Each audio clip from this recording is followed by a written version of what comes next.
Welcome to the show, everyone. My name is Ben Irwin, and in this very special Yuletide episode, I'm going to tell you the story of Christmas in my own words, because we all know the virgin birth thing was a cover-up.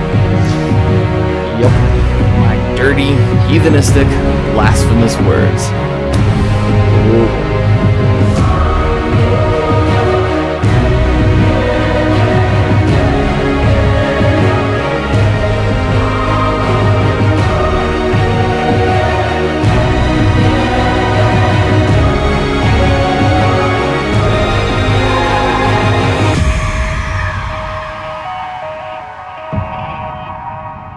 Well, ladies and gentlemen, Merry Christmas, Happy Hanukkah, Happy Kwanzaa, and to all the Canadians and UK guys out there who may be watching, a Happy Boxing Day to you.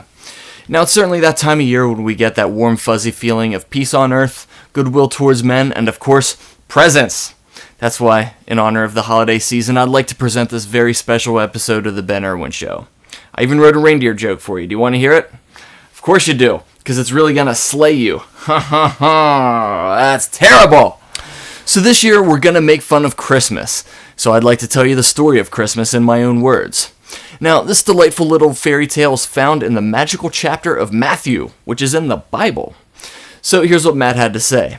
It was a long time ago. Mary, who was Jesus' mother, was supposed to get married to a righteous dude named Joseph. But before this could happen, she got knocked up by God.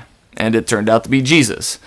But being that Mary was a little young and maybe a little impressionable, I'm just saying that there might have been a wild party one night in Bethlehem and maybe someone slipped her a little something and took advantage of her. I mean, you have to admit, Mary being date raped and or a whore is a much more logical explanation than virgin birth, no? So even Joseph knew this and he was pissed. He launches into damage control mode because we all know what the Bible says about sluts. And he says to himself, meh, there's no science. Let's see how this immaculate conception thing works out. And so I'll just say how there was an angel. He said to name him Emmanuel, yada, yada, yada, whatever. So word eventually spread to the King Herod, and strangely enough, he bought into it. Which, kudos to Joe, because he had everyone hook, line, and sinker on that one.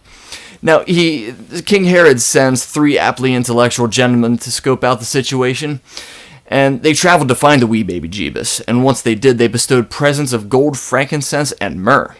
At which point Mary exclaimed, Myrrh? Myrrh? Have you never heard of a gift receipt, you Jew bastard? Side note, Joseph must have been really love drunk, because the only thing worse than a whore is a gold digging whore, am I right? Speaking of Jews, they're all on the other side of town like, no. Now, here's where it gets crazy. The 3 wise men knew what was about to go down. Herod was about to kill Jesus, so they used their aptitude to outsmart the evil king. They rolled out to Egypt, and once Herod realized that he'd just been played, he was pissed. So much so that he ordered all the boys in Bethlehem to be killed.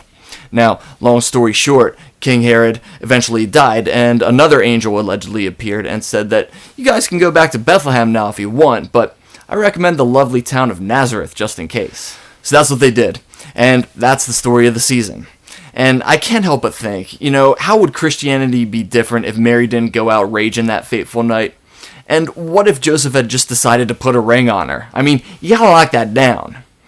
And having said that, there are some glaring inconsistencies with the story, like, why are there no angels nowadays? I've never seen one.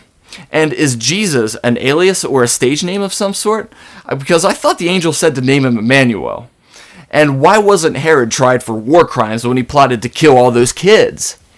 But egregious human rights violations aside, that is the story of the season. So above everything, no matter what you believe, whatever holiday you're celebrating, enjoy it. Because the one thing that is consistent among the faithful and the faithless is that this time of the year is for relaxing and enjoying friends and family. Because to me, that's the best part of the season. Celebrating the successes of the year drawing to a close and looking ahead to next. So until then, thank you so much for watching, and I will see you then.